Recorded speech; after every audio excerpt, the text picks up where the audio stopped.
चलिए हम सॉल्व कर रहे हैं मॉसबी और मॉसबी की कार्डियो हम सॉल्व कर रहे हैं। क्वेश्चन नंबर 84 तक पहुंच चुके हैं। क्वेश्चन नंबर 84 में कह रहा है nurse is providing discharge instruction to a client who experience anterior septal MI. मरीज को एमआई आया था, उसको डिस्चार्ज इंस्ट्रक्शन नर्स दे रही है। What statement by the client indicate to the nurse that there is need for further teaching. ऐसा क्या क्लाइंट बोल देगा कि नर्स सोचेगी ये बेवकूफ़ है, इसको और पढ़ाना पड़ेगा। I want to stay as pain free as possible. मुझे दर्द रहित रहना पड़ेगा। सही बात है, इसमें तो ये तो सही बोला है, इसमें कोई दिक्कत की बात नहीं है। I am not good at remembering to take medication. मैं दवाई लेने में दवाई भूल जाता हूँ, दवाई नहीं ले पाता हूँ। तो बच्चे अगर ये वो बोलेगा तो उसको बोलना है बापूजी अगर आप दवाई लेना भूल जाओगे तो दुनिया आपको भूल जाएगी, भगवान आपको भूल जाएगा और यमराज आपको याद कर लेगा, क्योंकि अगर आप दवाई नहीं लोगे तो मर जाओगे, सीधी सी बात है। I should not have any problem reducing my salt intake. Salt intake को तो कम करना ही करना होता है। I wrote down my medication information for future reference. और मैंने अपने दवाइयाँ लिख ली है फ्यूचर के रेफरेंस के लिए। कोई इसमें इसका आंसर सेकंड जाएगा। अगर वो दवाई भूलता है तो उसको और ज़्यादा बोलना है कि दवाई भूलना नहीं है, वरना आप भुला दिए जाओगे। Next question number 85। Next question ये कह रहा है 2 hour after a cardiac catheterization. एक मरीज़ का कार्डियक कैथेटराइजेशन हुआ है, मैंने बता रखा है, या तो आप ब्रैकियल से कर सकते हो या फीमोरल से। That was assessed by the right femoral route. Right femoral route से कैथेटर डाला गया था हार्ट में। An adult client complain of numbness and pain in the right foot. Right side से डाला गया था और अब उसके राइट पाँव में क्या हो रहा है, नमनेस हो रहा है और पेन हो रहा है।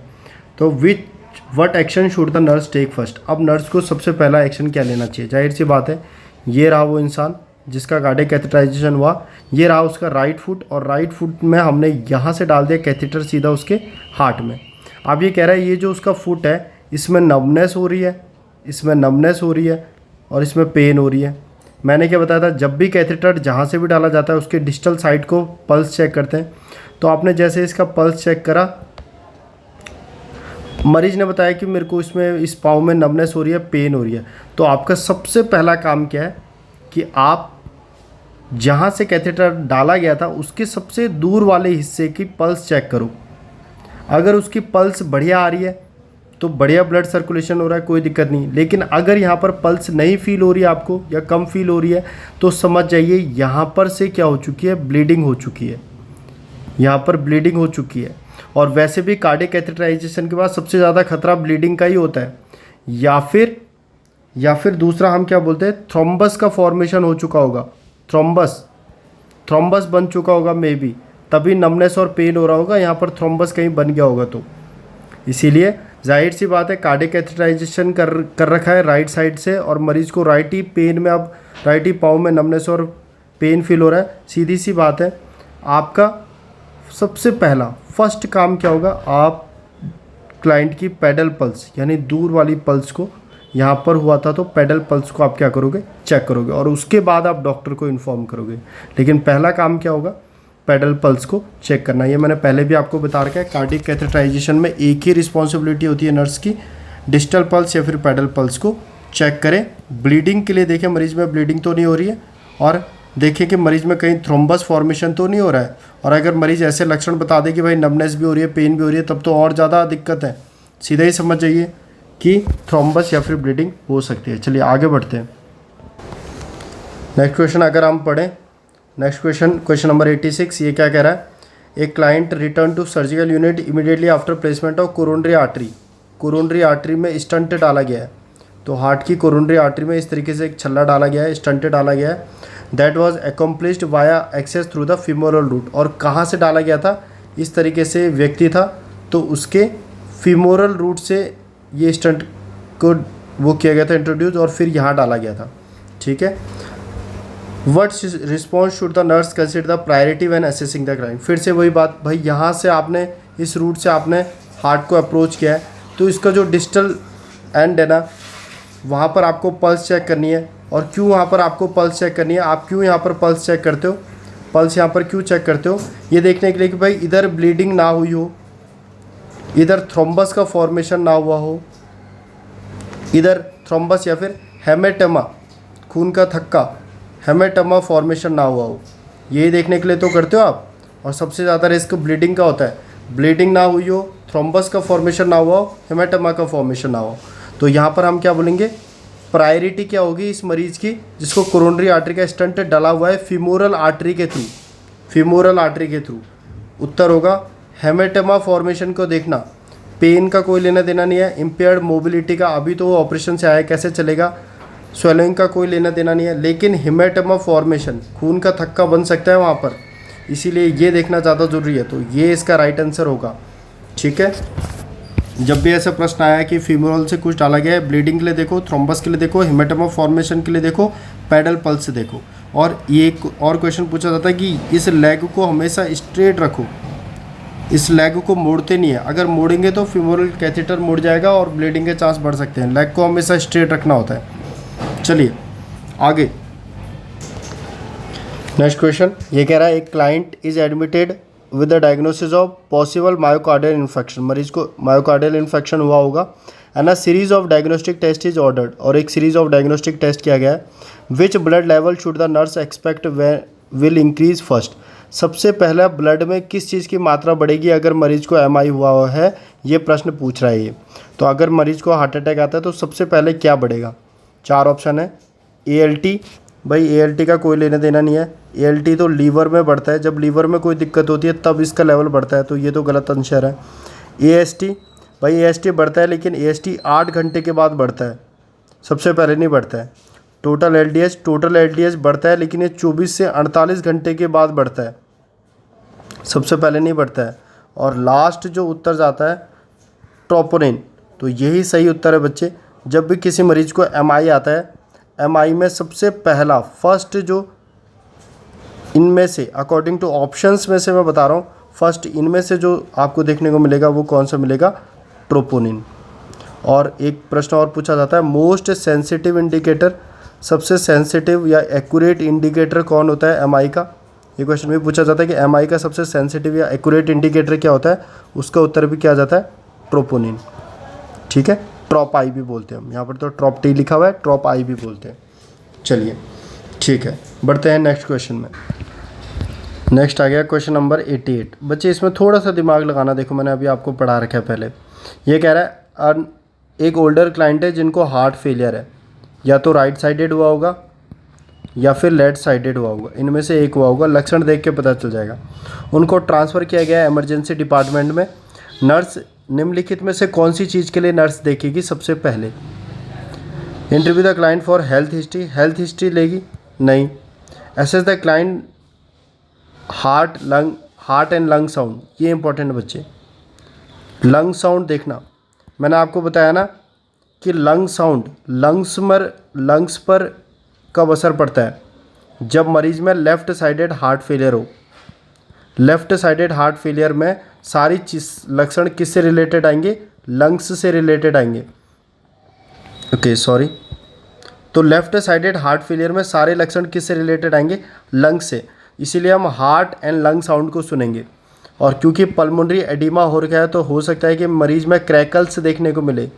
जब भी पल्मोनरी एडिमा होता है, लेफ़्ट साइडेड अगर हार्ट फेलियर होगा तो पूरा का पूरा ब्लड कहाँ एक्यूमुलेट कर रहा होगा, पीछे लंग्स में। तो जब भी लंग्स में पल्मोनरी एडिमा होता है क्या देखने को मिलेगा, क्रैकल्स। मैंने आपको एक क्वेश्चन पूछा था कौन सा स्पूटम देखने को मिलता है, pink tinged sputum, pink tinged sputum देखने को मिलता है पल्मोनरी एडिमा में। याद रखना, पल्मोनरी एडिमा में पिंक टिंज्ड स्पूटम।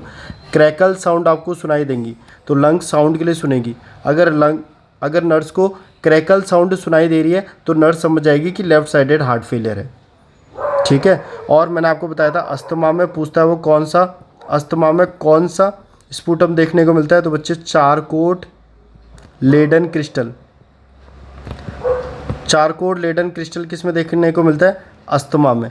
और pink tinged sputum pulmonary oedema में। चलिए आगे बढ़ते हैं, तो इसका सही आंसर होगा सेकंड, लंग साउंड को देखेगी और लंग साउंड में जैसे ही नर्स को पता चलेगा क्रैकल से, वो समझ जाएगी लेफ्ट साइडेड हार्ट फेलियर है। तो मरीज अगर हार्ट फेलियर से आया है तो क्लाइंट का हार्ट और लंग साउंड देखना नर्स की पहली जिम्मेदारी है। ठीक है, monitor the client pulse and temperature, temperature क्यों नोट करेगी, ऑप्टेन द क्लाइंट इलेक्ट्रोलाइट के लिए कोई मतलब नहीं है, हार्ट फेलियर से आई हुई है तो लंग साउंड देंगे। चलिए आगे, अगला क्वेश्चन नंबर 89। ये क्या कह रहा है, अ client has contrast medium injected into the brachial artery, brachial artery के थ्रू कॉन्ट्रास्ट मीडियम डाला गया है, डाई डाला गया है ताकि सेरिब्रल एंजियोग्राम किया जा सके। What nursing assessment is most essential immediately after the procedure. Procedure के बाद नर्स क्या करेगी, सुनो, ये रहा वो व्यक्ति, ये रहा उसका एक हाथ, ये रहा उसका दूसरा हाथ, ठीक है, ये एक हाथ और ये दूसरा हाथ और ये 2 पाँव। तो सुनिए, फीमोरल यानी ब्रेकल आर्टरी, तो मान लीजिए यहाँ से वो कैथेटर आपने डाला सेरेब्रल एंजियोग्राम के लिए, यहाँ सर आपने डाई डाली, तो ये कैथेटर आपने कहाँ से डाला, ब्रेकल आर्टरी से। अब नर्स किस चीज़ के लिए देखेगी कैथेटराइजेशन के बाद, सबसे इम्पॉर्टेंट, तो जैसे आपने यहाँ से कैथेटर डाला, वही बात डिस्टल साइड के आपको क्या चेक करनी होती है, पल्स चेक करनी होती है। तो पहले आप इस हाथ की पल्स चेक करो, नॉर्मल हाथ था जो, मान लीजिए वहाँ पर पल्स आपको फील हो रही है 80 बीट पर मिनट, 80 बीट पर मिनट, और यहाँ पर आप फील करो तो यहाँ पर आपको सिर्फ 60 मिल रही है, तो समझ जाओगे यहाँ पर क्या हो रहा है, या फिर यहाँ पर हार्ट रेट बढ़ी हुई है, वॉल्यूम कम है और हार्ट रेट आपको 100 नज़र आ रही है, यहाँ 80 थी, यहाँ 100 नज़र आ रही है इस हाथ में, तो आप समझ जाओगे यानी कि यहाँ ब्लीडिंग हो चुकी है। जब यहाँ ब्लीडिंग हुई होगी इसीलिए उसका हार्ट रेट बढ़ गया है, पल्स बढ़ गया है, ठीक है।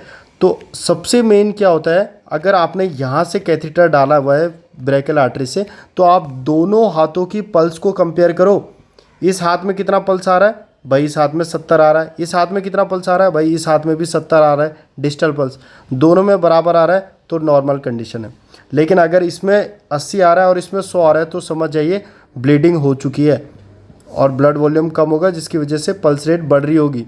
या फिर यहाँ पर ऐसा नहीं हो सकता, देखो यहाँ पर पल्स 100 आई, यहाँ पर 80 आई, ये बस मैं एग्जाम्पल के लिए आपको बता रहा हूँ, ये पॉसिबल नहीं है कि एक हाथ में 100 आ रहा है दूसरे में 80 है, ठीक है, मैं आपको एग्जाम्पल के लिए बता रहा हूँ। मान लीजिए अगर आप ये एग्जाम्पल ना लें, मैं तो आपको कंपेयर करने के लिए बता रहा था, मान लीजिए आप इसकी जगह दूसरा एग्जाम्पल लें कि भाई यहाँ पर आपको पल्स फील हो रही है, यहाँ पर आपको पल्स फील हो रही है और यहाँ पर आपको पल्स फील नहीं हो रही है, यहाँ पर आपको पल्स फील हो रही है, यहाँ पर आपको पल्स फील नहीं हो रही, तो समझ जाओगे यहाँ ब्लीडिंग हो रही है, इसकी वजह से पल्स फील नहीं हो रही है, यहाँ पर वॉल्यूम कम है, ठीक है। हार्ट रेट तो दोनों जगह सेम ही रहेंगी, लेकिन वॉल्यूम में फ़र्क पड़ सकता है, यहाँ पर वॉल्यूम अच्छी आ रही है और यहाँ पर वॉल्यूम कम आ रही है। तो जब भी ब्रेकल आर्टरी से डाला जा रहा है, नर्स क्या करेगी, दोनों हाथों की रेडियल पल्स देखेगी, सिमेट्री ऑफ रेडियल पल्सेस, दोनों हाथों की रेडियल पल्स देखेगी और देखेगी यहाँ पे प्रेजेंट है, यहाँ पे प्रेजेंट है, ठीक है, यहाँ प्रेजेंट है लेकिन यहाँ एब्सेंट है, इसका मतलब यहाँ ब्लीडिंग हो रहा है, क्योंकि जब भी कैथेटर डालते हैं ब्लीडिंग की रिस्क बढ़ जाती है, ठीक है, समझ में आया। अगला question, next question, question number 90, ये कह रहा है nurse is leading a discussion in senior citizen centre about the risk of developing coronary heart disease women में coronary heart disease versus man में। तो सिंपल सी आपको बात पता होगी, वैसे फीमेल में कोरोनरी हार्ट डिजीज़ के रिस्क कम होता है और मेल में ये डिजीज़ ज़्यादा होता है। फीमेल में कम क्यों आते हैं हार्ट अटैक वगैरह या कोरोनरी आर्टरी रिस्क की डिजीज़, क्योंकि फीमेल में होता है एस्ट्रोजन, और ये एस्ट्रोजन क्या करता है, कोलेस्ट्रॉल के लेवल को कम करता है, जिसकी वजह से फीमेल में हार्ट रिस्क के चीज़ें कम देखने को मिलती है, क्योंकि उनमें एस्ट्रोजन होता है। ये प्रश्न भी पूछा गया है एस्ट्रोजन की वजह से। लेकिन मीनोपॉज के बाद एस्ट्रोजन ख़त्म, फीमेल के मज़े ख़त्म, एस्ट्रोजन ख़त्म, और अब तक वो पूरियाँ जो तल के खा रही थी वो मज़े ख़त्म। अब उसे क्या करना पड़ेगा, अच्छी डाइट लेनी पड़ेगी, क्योंकि अब एस्ट्रोजन नहीं है तो कोलेस्ट्रॉल का लेवल बढ़ेगा, और इसीलिए मीनोपॉज के बाद हार्ट रिस्क बढ़ जाती है फीमेल्स में, हार्ट डिजीज़ की रिस्क बढ़ जाती है मीनोपॉजल के बाद। लेकिन उससे पहले क्योंकि एस्ट्रोजन होता है वो कोलेस्ट्रॉल को कम करके रखता है, तो फीमेल जो चाहे वो खा सकती हैं, पूरियाँ तल के खाएं या फिर गोलगप्पे खाएं, समोसे खाएं, कोई दिक्कत नहीं है। लेकिन मेंस में ऐसा नहीं है, उनको संतुलित आहार ही लेना पड़ेगा। लेकिन यहाँ पर ये क्या कह रहा है क्वेश्चन में, what should the nurse respond when asked to identify the most significant risk factor. सबसे इंपॉर्टेंट रिस्क फैक्टर क्या है कोरोनरी हार्ट डिजीज़ का, तो याद रखना डायबिटीज़ कोरोनरी हार्ट डिजीज़ का सबसे महत्वपूर्ण रिस्क फैक्टर है। जिस व्यक्ति को डायबिटीज़ होता है उसको कोरोनरी हार्ट डिजीज़ होने के खतरा बहुत ज़्यादा बढ़ जाता है। और जो मज़े एस्ट्रोजन फीमेल को दे रहा था ना, उसका कोलेस्ट्रॉल कम करके, अगर उस फीमेल को डायबिटीज़ हो जाए तो एस्ट्रोजन ये काम भी नहीं कर पाता है, एस्ट्रोजन कोलेस्ट्रॉल को कम भी नहीं कर पाता है, तो उसकी वजह से जो हार्ट रिस्क की डिजीज़ की रिस्क है वो और बढ़ जाती है। तो याद रखना मोस्ट इंपॉर्टेंट रिस्क फैक्टर क्या है, डायबिटीज़। मरीज़ को अगर मधुमेह है तो मरीज़ का जो फीमेल का एस्ट्रोजन है वो जो काम पहले कर पा रहा था कोलेस्ट्रॉल को कम करने का वो नहीं कर पाता है, जिसकी वजह से हार्ट डिजीज़ की रिस्क बढ़ जाती है। चलिए अगला question number 91, A nurse is teaching a group of client about the risk factor for heart disease. What factor increase client risk for myocardial infection? Myocardial MI के रिस्क को कौन कौन सी चीज़ें बढ़ा देती है? इन 5 में से 5 ऑप्शन है, इन 5 में से MI के रिस्क को कौन कौन बढ़ा देता है? याद रखना, हाइपरटेंशन, जब वेसल्स के अंदर दबाव ज़्यादा होगा वो हार्ट अटैक करा सकती है। डायबिटिक इंसिपिडस, मैंने अभी बताया, कोरोनरी हार्ट डिजीज़ के रिस्क को बढ़ा देती है। और एशियन अमेरिकन एंसेट्री, इनको भी हार्ट रिस्क की डिजीज़ ज़्यादा होती है। What factor increase client risk for myocardial, select all that apply. ठीक है, तो कौन कौन से नहीं होते हैं बताओ? ओबिसिटी, ओबिसिटी तो हार्ट के वर्कलोड को बढ़ा देता है, एमआई नहीं कराता, वर्कलोड को बढ़ा देता है, जिसकी वजह से हो सकता है, लेकिन डायरेक्टली एमआई नहीं कराता है। और इंक्रीज एचडीएल, बच्चे एचडीएल का याद रखना, एचडीएल को गुड कोलेस्ट्रॉल कहा जाता है, तो इससे हार्ट अटैक नहीं आता है। एलडीएल होता है बैड कोलेस्ट्रॉल, ये क्वेश्चन आता है। एलडीएल क्या होता है? बैड कोलेस्ट्रॉल होता है, जिसकी वजह से हार्ट अटैक के रिस्क बढ़ जाती है। लेकिन एचडीएल तो गुड कोलेस्ट्रॉल होता है, इससे ज़्यादा कोई खतरा नहीं होता है। तो जाहिर सी बात है, हाइपरटेंशन, डायबिटिक इंसिपिडस और एशियन अमेरिकन एंसेट्री इसका आंसर होगा। चलिए आगे बढ़ते हैं, नेक्स्ट क्वेश्चन पढ़ते हैं आगे। क्वेश्चन नंबर 92, ये क्या कह रहा है? मोस्ट इंपॉर्टेंट नर्सिंग एक्शन क्या है when measuring client pulmonary capillary wedge pressure? एक मरीज का PCWP, pulmonary capillary wedge pressure नाप रहे थे, तो सबसे इम्पॉर्टेंट नर्सिंग एक्शन क्या होगा? तो देखते हैं पल्मोनरी कैपिलरी वेज प्रेशर कैसे मेज़र करते हैं।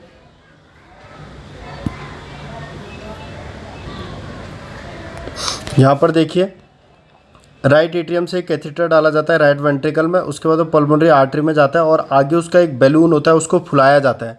जब ये बैलून फूलता है तब ये प्रेशर बताता है किसका? लेफ़्ट साइड का। ठीक है, लेफ़्ट साइड ऑफ हार्ट का फंक्शनिंग और फेलियर प्रेशर बताता है ये बलून। इसको स्वान गेज कैथेटर भी कहा जाता है, मैंने पहले भी आपको बताया। या फिर पल्मोनरी कैपिलरी वेज प्रेशर नापने के काम आता है, या पल्मोनरी आर्टरी कैथेटर बोला जाता है इसको। पल्मोनरी आर्टरी कैथेटर या फिर स्वान गेज कैथेटर, जिसकी टिप में एक बलून होता है। जब इस बलून को फुलाया जाता है तो ये क्या लेता है? पल्मोनरी कैपिलरी वेज प्रेशर, इस चीज़ को चेक करता है। तो नर्स का काम है कि जैसे ही एक बार आपने इसको अंदर डाला, बलून को फुलाया, आपने PCWP, pulmonary capillary wedge pressure लिया, उसके एकदम बाद इस बलून को डिफ्लेट कर दो, वरना यहाँ से जो ब्लड जा रहा है वो आगे जा नहीं पाएगा, क्योंकि इधर तो बलून फुला हुआ है। ठीक है, यहाँ पर बलून है, तो यही इसका आंसर जाता है कि अगर आप pulmonary capillary wedge pressure measure कर रहे हैं, जो स्वान गेज कैथेटर से करते हैं, यहाँ पर देख लीजिए, स्वान गेज कैथेटर से बलून के थ्रू करते हैं, तो एकदम से बाद प्रोसीजर के उस बलून को डिफ्लेट कर देना है, ताकि ब्लड आसानी से आगे जा पाए। उसको बलून को इन्फ्लेट करके नहीं रखना है। ठीक है, अगर यहाँ पर और कोई है, देखिए इस तरीके से कैथेटर को डाला जाता है पल्मोनरी आर्टरी में, दिख रहा है आपको? यहाँ पर भी आप देख सकते हैं, इस तरीके से स्वान गेज कैथेटर डाला हुआ है, पल्मोनरी आर्टरी में डाला गया, लास्ट में एक बलून है, उस बलून को इन्फ्लेट करिए और देखिए प्रेशर नापिए, और प्रेशर नापने के बाद उसको एकदम से डिफ्लेट करके वापस प्रोसीजर को ख़त्म करिए। चलिए इसके आंसर देख लो, यहाँ पर लिख रखा है PCWP, pulmonary capillary wedge pressure, जो किससे नापते हैं? स्वान गेज कैथेटर या फिर पल्मोनरी आर्टेरियल प्रेशर से नापते हैं। उससे जब आपने नापा तो उसके बाद क्या करना है, मैंने आपको बताया, नापने के सीधा बाद आपको बलून को डिफ्लेट कर देना है, क्योंकि अगर आपने बलून को इन्फ्लेट करके रखा वहाँ पर तो उसके आगे ब्लड पहुँच ही नहीं पाएगा, जिसकी वजह से जो सर्कुलेशन है वो इंटरफेयर होगा। तो ये याद रखना, ये क्वेश्चन यहाँ से कि PCWP मेज़र करने के बाद एकदम से बलून को डिफ्लेट करके बाहर निकाल दो उसको। ठीक है, this is the right answer. चलिए बाकी इसमें क्या कह रहा है? Have the client beer down when measuring the PCB, beer down करने के लिए बोलेंगे, इसकी वजह से प्रेशर गलत आएगा, इसलिए ये मत करने को बोलना। सुपाइन पोजीशन में लेटने को बोलेंगे, बोल सकते हैं लेकिन इतना कुछ ज़्यादा इंपॉर्टेंट नहीं है। फ्लश करेंगे हेपेरिन सॉल्यूशन से आफ्टर PCW, ये तो इंस्टीट्यूट पे डिपेंड करता है उसकी क्या पॉलिसी है, ये याद रखना। बस एक बार आपने बलून को इन्फ्लेट करके रीडिंग ले ली तो उसको जल्दी से डिफ्लेट करके बाहर निकाल दो, बात ख़त्म। आगे बढ़ते हैं, चलिए यहाँ पर देखिए next question 93, which criteria should the nurse use to determine normal sinus rhythm of a client, यानी नॉर्मल ईसीजी के क्या क्या लक्षण हैं सुनो। The R interval are relatively constant, यानी कि देखिए ये पी है, ये क्यू आर एस है, ये टी है, फिर ये पी है, ये क्यू आर एस है, ये टी है, ये पी है, ये क्यू आर एस है, ये टी है। तो जो आर के बीच की दूरी है वो हमेशा सेम होनी चाहिए नॉर्मल ईसीजी के लिए, तो ये सही आंसर है। आर इंटरवल जो होता है यानी क्यू आर एस, तो अब देखिए आर से आर तक की दूरी हमेशा सेम होनी चाहिए। अगर ये आर से आर तक की दूरी सेम है तो ये नॉर्मल ईसीजी है। Second, one P wave precedes each Q R S complex, Q R S complex से पहले हमेशा एक पी वेव आएगी, 2 3 पी वेव, तो ये भी बिल्कुल सही है। पी वेव आती है क्यू आर एस से पहले, आर इंटरवल हमेशा कांस्टेंट होना चाहिए, ठीक है। थर्ड है एस टी सेगमेंट, थर्ड क्या लिख रखा है, S T segment is higher than P R interval, गलत। अगर एस टी सेगमेंट हायर है, सुनिए यहाँ पर देखिए, अगर एस टी सेगमेंट हायर होता है तो वो किस चीज़ को बताता है, एम आई, किस चीज़ को बताता है, एम आई को बताता है, मायोकार्डियल इन्फार्क्शन को बताता है एस टी सेगमेंट का हायर होना, इसलिए ये गलत है। Next, 4 to 8 complexes occur in 6 second step, मेरी बात सुनो, एक 6 सेकेंड ईसीजी होती है, 6 सेकेंड ईसीजी, उसमें क्या होता है, 6 सेकेंड ईसीजी में हम देखते हैं कितनी आर वेव है, जैसे P R Q R S, फिर पी क्यू आर एस, फिर ऐसे करके। मान लीजिए ये किसी व्यक्ति की ईसीजी है और ये 6 सेकेंड ईसीजी है, तो मैं क्या करता हूँ, 6 सेकेंड ईसीजी में नंबर ऑफ आर वेव देखता हूँ, आर आर आर आर इस तरीके से। अब 6 सेकेंड में जितने भी आर होते हैं उसको 10 से मल्टीप्लाई करके निकाला जाता है हार्ट रेट। मान लीजिए अभी तो मैंने यहाँ पर आर कम बना दिए, मान लीजिए ये एक और आर था, ये एक और आर था, तो 6 सेकेंड में आपके आगे अगर आपने काउंट करा, ये आपकी 6 सेकेंड ईसीजी स्ट्रिप है, आपने काउंट करा 1 R, 2 R, 3 R, 4 R, 5 R, 6 R, यानी 6 आर वेव आ रही हैं 6 सेकेंड में। तो 6 को मैं मल्टीप्लाई कर दूंगा 10 से, तो मेरी हार्ट रेट कितनी निकल के आ जाएगी, 60। समझ रहे हो। अगर 6 सेकेंड में 10 आर आ रहे हैं, 10 आर वेव आ रही है, तो 10 को मल्टीप्लाई करूंगा 10 से, तो मेरी हार्ट रेट कितनी आ जाएगी, 100। ये क्वेश्चन डायरेक्टली पूछा जाता है कि 6 सेकेंड ईसीजी में हार्ट रेट कैसे कैलकुलेट करोगे आप, जितने आर वेव दिख रहे हैं आपको उनको काउंट करो और 10 से मल्टीप्लाई कर दो, आपकी हार्ट रेट निकल जाएगी। अब ये क्या कह रहा है, ये कह रहा है 4 to 8 कॉम्प्लेक्सेस, यानी R wave, Q R S complex बोल रहा है, 6 सेकेंड स्टेप में दिखेंगी। मान लीजिए अगर 4 दिखी, तो 4 से मल्टीप्लाई करो 10 को, तो हार्ट रेट कितना हो गया, 40। हार्ट रेट कितना हो गया, 40। बताओ क्या 40 हार्ट रेट होना नॉर्मल है, नहीं। इसीलिए कम से कम 6 सेकेंड ईसीजी स्ट्रिप में 6 से 10 आर वेव होने चाहिए, तभी तो हार्ट रेट 60 से 100 होगी जो नॉर्मल होती है। तो ये कह रहा है 4 कॉम्प्लेक्सेस दिख रहे हैं, तो ये गलत है उत्तर। नेक्स्ट है Q R S complex range from 0.12 to 0.2। 2 बातें याद रखना बच्चे, यहाँ पर क्यू आर एस कॉम्प्लेक्स हमेशा कितना होना चाहिए, क्यू आर एस कॉम्प्लेक्स हमेशा होना चाहिए, Q R S complex should be less than, हमेशा 0.12 से कम होना चाहिए क्यू आर एस कॉम्प्लेक्स की लेंथ, ठीक है। और जो पी आर इंटरवल होता है, पी आर इंटरवल हमेशा होना चाहिए 0.12 से 0.20, ये 2 याद रखना, ये 2 पूछे जाते हैं। क्यू आर एस कॉम्प्लेक्स हमेशा 0.2 से कम होना चाहिए, 0.12 से, और पी आर इंटरवल हमेशा 0.12 से 0.20 तक होना चाहिए, ठीक है। तो इसका सही आंसर सिर्फ 2 हो जाएंगे, एक तो आर कंसिस्टेंट होना चाहिए और दूसरा पी वेव होना चाहिए हर क्यू आर एस से पहले। एस टी सेगमेंट का हायर होना एम आई को बताता है। 6 सेकेंड ईसीजी स्ट्रिप से हार्ट रेट कैसे कैलकुलेट करते हैं मैंने बता दिया। नंबर ऑफ आर वेव को गिनो, 10 से मल्टीप्लाई कर दो। ये कह रहा है 4 ही आर वेव है, गलत हो जाएगा, 40 ही आएगी फिर तो हार्ट रेट। कम से कम 6 से 10 हार्ट रेट आर होने चाहिए, मैक्सिमम 10 और कम से कम 6। The Q R S complex, ये भी गलत है, क्यू आर एस 0.12 से कम होना चाहिए और पी आर इंटरवल 0.12 से 0.20 होना चाहिए। चलिए आगे बढ़ते हैं, क्वेश्चन नंबर 94 देखते हैं। ये कह रहा है what is the most important assessment for the nurse to make after a client has femoropopliteal bypass graft for peripheral vascular disease. एक व्यक्ति है, मान लीजिए ये इस तरीके का व्यक्ति है, इसके इस पाँव वाले हिस्से को मैं दिखाता हूँ। इस पाँव में इस तरीके से फीमोरल जा रही थी, ठीक है। और हमने क्या किया, क्योंकि यहाँ पर वस्कुलर डिजीज़ हो चुकी थी, तो हमने क्या कर दिया, एक बाईपास क्रिएट कर दिया इस तरीके से, यहाँ से लेके सीधा बाईपास क्रिएट कर दिया यहाँ पर, ठीक है। इसको कहते हैं femoral popliteal bypass for peripheral vascular disease. देखिए मैं आपको इमेज दिखा देता हूँ, ये इमेज देखिए।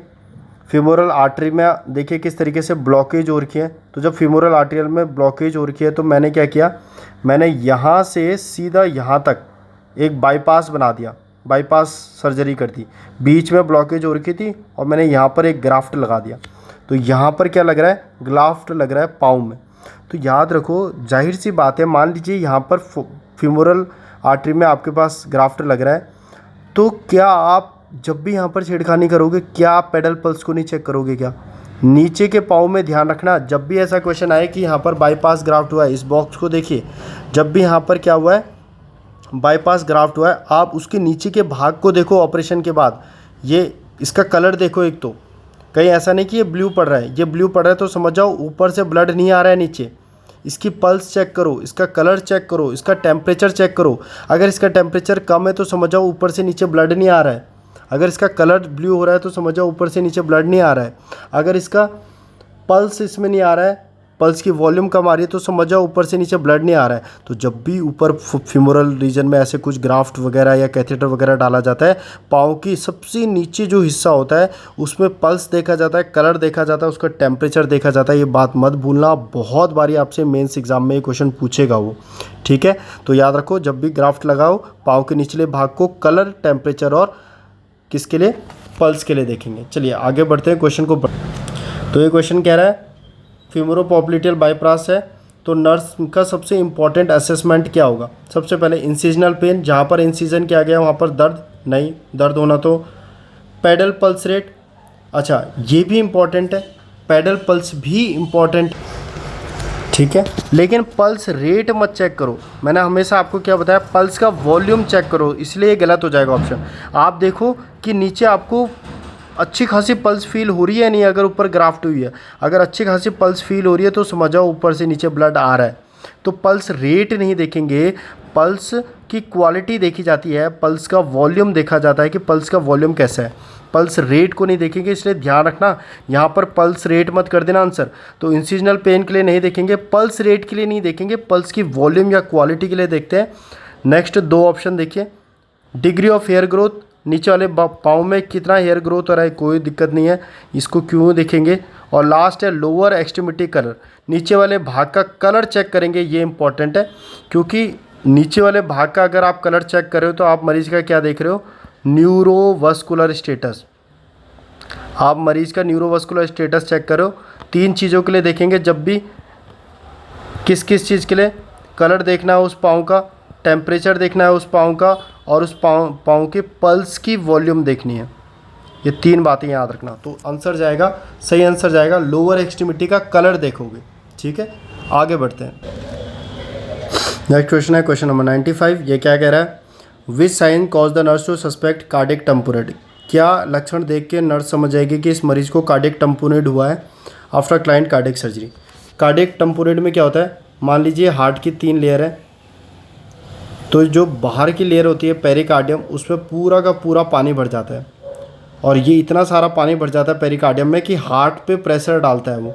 इमेज में दिखाऊं, चलिए देखते हैं। ये देखिए, ये नॉर्मल हेल्दी हार्ट है, ये नॉर्मल हेल्थी हार्ट है, इसमें भी आप देख सकते हैं नॉर्मल हेल्दी हार्ट, इधर फ्लूइड भरा हुआ है। जब भी पेरिकार्डियल स्पेस में पानी भर जाता है उसको कहते हैं कार्डियल टम्पोनेट। ये देखिए, पेरिकार्डियल इफ्यूजन एंड कार्डियक टम्पोनेट, ठीक है।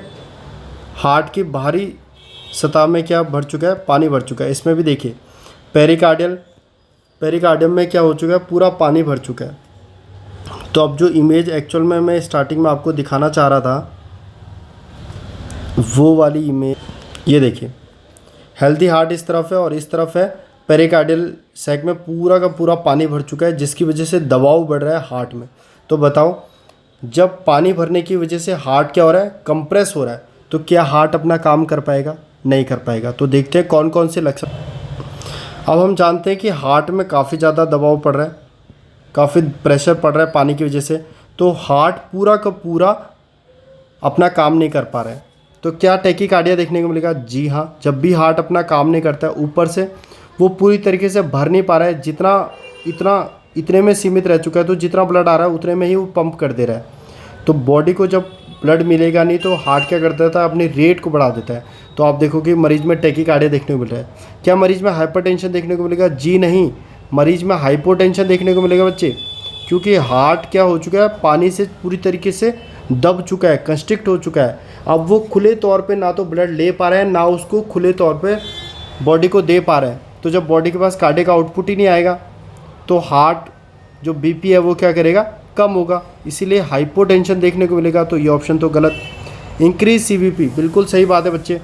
यहाँ ऊपर से ब्लड आ रहा था हार्ट के पास इस तरीके से, अब ये अपना काम नहीं कर पा रहा है, तो ब्लड कहाँ एक्यूमुलेट करेगा, पीछे की तरफ। और पीछे की तरफ जब भी एक्यूमुलेट करता है तो हमने पढ़ा है सीवीपी बढ़ जाता है, जेवीपी बढ़ जाता है, जुगुलार वेन डिस्टेंशन हो जाती है और सीवीपी बढ़ जाता है। तो सीवीपी का बढ़ जाना सही है। इंक्रीज यूरिन आउटपुट, नहीं बच्चे, गलत ऑप्शन है, क्योंकि हार्ट अपना काम नहीं कर पा रहा है। हार्ट अपना काम नहीं कर पा रहा है तो कार्डियक आउटपुट नहीं आ रहा है। कार्डियक आउटपुट नहीं आ रहा है तो किडनी के पास ब्लड नहीं जा रहा है। किडनी के पास कितने प्रतिशत ब्लड जाता है? 25% जो कार्डियक आउटपुट का होता है वो किडनी के पास जाता है। ये क्वेश्चन भी पूछा जाता है।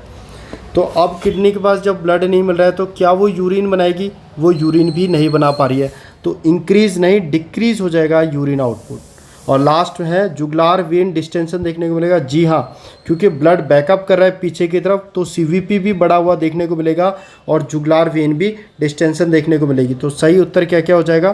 कार्डियक टम्पोनेट, याद रखना, पेरिकार्डियल सैक में पानी भर जाना जिसकी वजह से हार्ट में दबाव बढ़ जाता है, हार्ट अपना फंक्शन नहीं कर पाता है। टैकीकार्डिया देखने को मिलेगा, हाइपोटेंशन देखने को मिलेगा, इंक्रीज सीवीपी, यूरिन आउटपुट कम हो जाएगा और जुगुलार वेन डिस्टेंशन हो जाएगा। ये सारे लक्षण किसके हैं? कार्डियक टम्पोनेट के। नेक्स्ट देखते हैं क्वेश्चन नंबर 96। ये कह रहा है अ client with upper GI bleeding developed mild anaemia. उसको हल्का सा एनीमिया हो गया है क्योंकि अपर जीआई ब्लीडिंग हो रही है। तो नर्स उसको क्या देगी? एपोजन, डेक्स्टन, आयरन सॉल्ट और विटामिन B12। सीधा और सीधा आंसर जाता है आयरन। याद रखना बच्चे, एनीमिया में क्या दिया जाता है? आयरन दिया जाता है। क्यों? क्योंकि आयरन किसका फॉर्मेशन करता है? आयरन फॉर्मेशन करता है हीमोग्लोबिन का, इसलिए आयरन दिया जाता है हमेशा। आयरन हीमोग्लोबिन का फॉर्मेशन करता है, इसलिए हमेशा एनीमिया में क्या देंगे? आयरन। यहाँ पर बच्चे विटामिन B12 भी लिखा है, बताओ विटामिन B12 किस में देते हैं? परनीशियस एनीमिया में। परनीशियस एनीमिया में दिया जाता है विटामिन B12। तो अगर वो पूछता कि परनीशियस एनीमिया में क्या देंगे तो उत्तर जाता है विटामिन B12। अगर वो पूछ रहा है एनीमिया में क्या देंगे तो आयरन देंगे, क्योंकि आयरन हीमोग्लोबिन का निर्माण कराता है। ठीक है। और सबसे कॉमन एनीमिया इंडिया में कौन सा है? Iron deficiency anaemia. ये बात भी मैंने आपको बताई है। प्रेगनेंसी में कितने से कम में एनीमिया बोलते हैं? 11 ग्राम से कम में प्रेगनेंसी में एनीमिया बोलते हैं। ये बात भी याद रखना। और आयरन डेफिशिएंसी एनीमिया में हमेशा माइक्रोसिटिक होता है और हाइपोक्रोमिक होता है। ये दो बातें भी ध्यान रखना। चलिए आगे बढ़ते हैं। Next question number 97। N emergency department nurse is admitting a client after automobile. उसका एक्सीडेंट हो गया। हेल्थ केयर प्रोवाइडर एस्टिमेट उसका 15 से 20% ब्लड लॉस हो चुका है। Which estimate finding should the nurse fair the client to exhibit. अब उसका 15 से 20% ब्लड लॉस हो चुका है मरीज का एक्सीडेंट के बाद। निम्नलिखित में से कौन सी चीज़ उस मरीज में देखने को मिलेगी? उसका यूरिन आउटपुट ये कह रहा है 50 ml/h। गलत है। इतना ज़्यादा जब ब्लड बॉडी से बाहर जा चुका है तब तो यूरिन आउटपुट इतना ज़्यादा नहीं आएगा, क्योंकि हार्ट के पास ही ब्लड नहीं है तो किडनी के पास कहाँ से मिलेगा? तो यूरिन आउटपुट इतना ज़्यादा आना गलत है। बीपी बढ़ा हुआ आना गलत है। भाई बीपी कम होगा क्योंकि सारा का सारा खून तो बाहर चले गया है, बह गया है, हमारे पास वॉल्यूम ही नहीं है अंदर। तो हार्ट के पास जब ब्लड ही नहीं है तो वो बहुत कम ब्लड को पंप कर रहा है, तो बीपी क्या करेगा? कम करेगा। यूरिन आउटपुट क्या करेगा? कम करेगा। रेस्पिरेटरी रेट 16 तो नॉर्मल है। एपिकल, ये इसका आंसर होगा बच्चे, ध्यान से देखो। Apical heart rate 142। आप जानते हो क्योंकि सारा का सारा ब्लड कहाँ चले गया है? बॉडी से बाहर चले गया है। बहुत कम ब्लड हमारे हार्ट के पास बचा हुआ है। अब हार्ट क्या कर रहा है? उसी कम ब्लड को बार बार से जल्दी बॉडी तक भेजने की चाहेगा और वहाँ से वापस लेके फिर से इसको ऑक्सीनेट करके वापस भेजने के लिए चाहेगा। यानी जब भी ब्लड कम होता है हार्ट क्या करता है, उतने ही ब्लड को बार बार पंप करके बॉडी तक पहुंचाने की कोशिश करता है ताकि बॉडी की ऑक्सीजन रिक्वायरमेंट को मैट कर सके। इसे कहते हैं कंपनसेटरी मैकेनिज्म। कंपनसेट करता है हार्ट, वो सोचता है ठीक है मेरे पास ब्लड कम है, तो जितना कम है, अगर मेरे पास ब्लड कम भी है तो मैं जल्दी जल्दी क्या करूँ, कॉन्ट्रैक्ट करूँ और इस ब्लड को जल्दी जल्दी टिश्यू में पहुँचाऊँ। ठीक है, तो याद रखना जब भी ब्लीडिंग होती है, एक छोटा सा कॉन्सेप्ट याद रखना, जब भी ब्लीडिंग होती है मरीज में देखने को मिलता है टैकीकार्डिया, मरीज़ की हार्ट रेट बढ़ जाती है क्योंकि ब्लड कम है, सीमित ब्लड को बार बार पहुंचाना है तो जल्दी जल्दी बीट करना पड़ेगा, तो उसकी क्योंकि हार्ट रेट बढ़ गई है, यही सही उत्तर होगा इस कंडीशन में। चलिए आगे बढ़ते हैं। क्वेश्चन नंबर 98, क्वेश्चन नंबर 98 देखेंगे। अ client who is pale and morning is diagnosed with esophageal varices and admitted to the hospital, the healthcare provider order a blood transfusion। Simple सी बात है, मरीज को ब्लड ट्रांसफ्यूजन किया जा रहा है, कौन सा एक्शन इसमें से नर्स लेगी? सीधा उत्तर बता देता हूँ मैं आपको। दो बातों को याद रखना बच्चे, जब भी ब्लड ट्रांसफ्यूजन करते हैं 3 बातों का ध्यान रखना। ब्लड ट्रांसफ्यूजन से सबसे पहले वाइटल्स लो, ब्लड ट्रांसफ्यूजन से पहले वाइटल्स को चेक करो। अगर मरीज़ को फीवर है तो ब्लड ट्रांसफ्यूजन नहीं करते हैं, याद रखना, ये क्वेश्चन पूछा जाता है। तो ब्लड ट्रांसफ्यूजन से बिल्कुल पहले, जैसे ही आप ब्लड देने वाले हो उससे ठीक पहले आप वाइटल्स चेक करते हो। सेकंड, याद रखना हमेशा ज़िंदगी में 2 नर्स चेक करेंगी, 2 नर्स चेक करेंगी, ब्लड के जो बैग है उसको वेरीफाई करेंगी। 2 नर्स चेक करती है, ब्लड ग्रुप वगैरह मैच करना 2 नर्स चेक करती हैं। ठीक है, और तीसरा सही आंसर क्या जाएगा? तीसरा ये जाएगा, पहला तो ब्लड ट्रांसफ्यूजन से पहले हमेशा वाइटल चेक करो। अगर मरीज़ को फीवर है तो ब्लड ट्रांसफ्यूजन मत करो। 2 नर्स हमेशा ब्लड ट्रांसफ्यूजन बैग को चेक करेगी। और तीसरा, ब्लड ट्रांसफ्यूजन के पहले फर्स्ट 15 मिनट बहुत स्लोली उसको ब्लड ट्रांसफ्यूजन दिया जाता है और नर्स वहीं पर प्रेजेंट होती है। ये बात ध्यान रखना, पहले 15 मिनट में बहुत धीरे धीरे ब्लड ट्रांसफ्यूजन किया जाता है और नर्स को वहीं पर खड़े होकर देखना पड़ता है। उसके बाद 15 मिनट के बाद आप अपने अकॉर्डिंगली, जो आपके इंस्टीट्यूट की पॉलिसी है उसके अकॉर्डिंगली आप ट्रांसफ्यूज कर सकते हो। 3 बातों का ध्यान रखना है, ब्लड ट्रांसफ्यूजन से पहले वाइटल चेक, 2 नर्स चेक करेंगे और पहले 15 मिनट में स्लो देंगे और नर्स वहाँ पर मौजूद होगी। इसलिए इसका सही उत्तर जाता है option number 4। Take the vital sign after hanging the blood. Blood को हैंग करने के बाद पहले वाइटल साइन लो। And the client is pale in morning and is critical condition, return 15 minute to monitor the vital sign. और 15 minute के बाद दोबारा से वाइटल साइन लो। तो 98 का जो सॉरी ये गलत बोल रहा है, 15 मिनट के बाद वापस नहीं आएंगे, ये तो गलत हो गया। ये कह रही है 15 मिनट के बाद वापस आना, तो ये तो गलत हो गया। ये होगा take the vital sign, verify the blood product with another nurse and monitor the vital sign according to agency policy. ये होगा 98 का फर्स्ट होगा कि भाई पहले वाइटल साइन लो, फिर वेरीफाई करो, है ना, एंड मॉनिटर करो वाइटल साइन। यहाँ पर गलत क्या हो गया, ये कह रही है कि पहले आप वाइटल साइन लो ब्लड को हैंग करने से पहले, बिल्कुल सही है। और कह रही है कि 15 मिनट के बाद दोबारा वाइटल्स लो, तो 15 मिनट तक छोड़ना नहीं होता है मरीज़ को, उसी के साथ रहना होता है। सबसे सही है वाइटल साइन लो, वेरीफाई करो, ठीक है, और उसके बाद वाइटल साइन लेके पहले 15 मिनट तक स्लो चलाओ और उसके बाद नॉर्मल स्पीड में, ठीक है। तो आंसर फर्स्ट जाएगा। चलिए आगे बढ़ते हैं। ये कह रहा है a health care provider orders 1 unit of whole blood, 1 unit whole blood order किया है for a client with GI surgery, what is important nursing responsibility when administering blood. Blood administer कर रहे हो आप, ब्लड ट्रांसफ्यूजन कर रहे हो, तो सबसे इंपॉर्टेंट नर्स का काम क्या है? सीधा question number answer option number 4 में आ जाओ। Run the blood at slower rate during the first few minute of transfusion. ये मैंने आपको बता रखा है अभी अभी, ब्लड ट्रांसफ्यूजन के पहले कुछ मिनट तक बहुत स्लोली ब्लड ट्रांसफ्यूज किया जाता है और उसके बाद नॉर्मल स्पीड में किया जाता है, ठीक है। दूसरा, एक क्वेश्चन यहाँ पर और बन रहा है, वो बन रहा है क्वेश्चन ऑप्शन फर्स्ट से। ये कह रहा है कि जो जहाँ जिस वेन से आप ब्लड दे रहे हो उसकी पेटेंसी को मेंटेन करो डेक्सट्रोज के साथ। गलत है बच्चे, याद रखना, ये उसने पहले भी नॉर्थ सेट में पूछा है। कभी भी डेक्सट्रोज को ब्लड के साथ मिक्स नहीं किया जाता है, डेक्सट्रोज को नहीं मिक्स किया जाता है ब्लड के साथ, वरना ब्लड सेल्स टूट जाएंगी, उनका लाइसिस हो जाता है। इसीलिए डेक्सट्रोज को कभी भी नहीं, हमेशा अगर पेटेंसी मेंटेन करनी है तो किसका यूज़ करेंगे बताओ? Normal saline. Very good. किसका यूज़ करेंगे?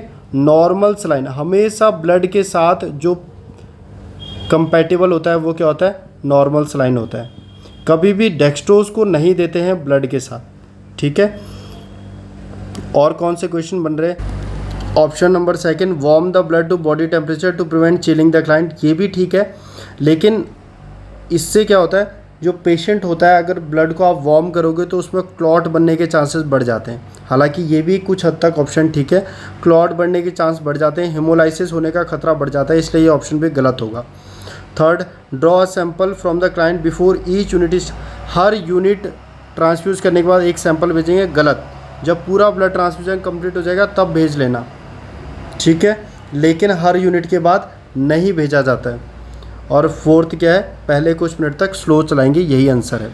आगे बढ़ते हैं, लास्ट क्वेश्चन देखते हैं, क्वेश्चन नंबर 100। ये क्या कह रहा है? During blood transfusion a client develop chills, मरीज को चिल्स हो रहा है, हेडेक हो रहा है, प्रायोरिटी नर्सिंग एक्शन क्या है? जब भी मरीज को ब्लड ट्रांसफ्यूजन करें उस समय पे मरीज को रिएक्शन हो जाए तो इस रिएक्शन में सबसे पहला काम होता है स्टॉप ट्रांसफ्यूजन। सबसे पहला काम होता है ट्रांसफ्यूजन को स्टॉप करो। दूसरा काम होता है मेंटेन पेटेंसी, मेंटेन करो पेटेंसी ऑफ आईवी, आईवी की पेटेंसी को मेंटेन करो नॉर्मल सलाइन से। और तीसरा काम होता है कॉल या इन्फॉर्म द डॉक्टर। तो जब भी ब्लड ट्रांसफ्यूजन रिएक्शन होता है 3 चीज़ें याद रखना, सबसे पहले स्टॉप करना है, दूसरा पेटेंसी को मेंटेन करना है, तीसरा डॉक्टर को बुलाना है। तो यहाँ पर जैसे उसको आपने देखा कि मरीज को चिल्स हो रहा है, हेडेक हो रहा है, सबसे पहले आंसर क्या जाएगा? स्टॉप द ट्रांसफ्यूजन, सेकंड वाला, ठीक है। उसके बाद क्या जाता है? मेंटेन आईवी पेटेंसी, और थर्ड क्या जाता है? लास्ट में जाएगा ये वाला आंसर। लेकिन अभी के लिए अगर इन्होंने कह रखा है प्रायोरिटी सबसे पहले किसको जाएगी तो स्टॉप द ट्रांसफ्यूजन, ठीक है। तो हम क्वेश्चन नंबर 100 तक देख चुके हैं। टोटल कार्डियो में 124 क्वेश्चन है, तो बस 24 क्वेश्चन और हमारे बचे हैं, उसके बाद हमारी कार्डियो ख़त्म हो जाएगी मौसबी की। और बार बार आप इस वीडियोस को जितनी बार देखोगे उतनी बार आपको कंठस्थ ये क्वेश्चंस याद हो जाएंगे, इनके कॉन्सेप्ट समझ में आ जाएंगे, बहुत इजी हो जाएगा मेंस एग्ज़ाम को क्रैक करना। चलिए मिलते हैं नेक्स्ट लेक्चर में।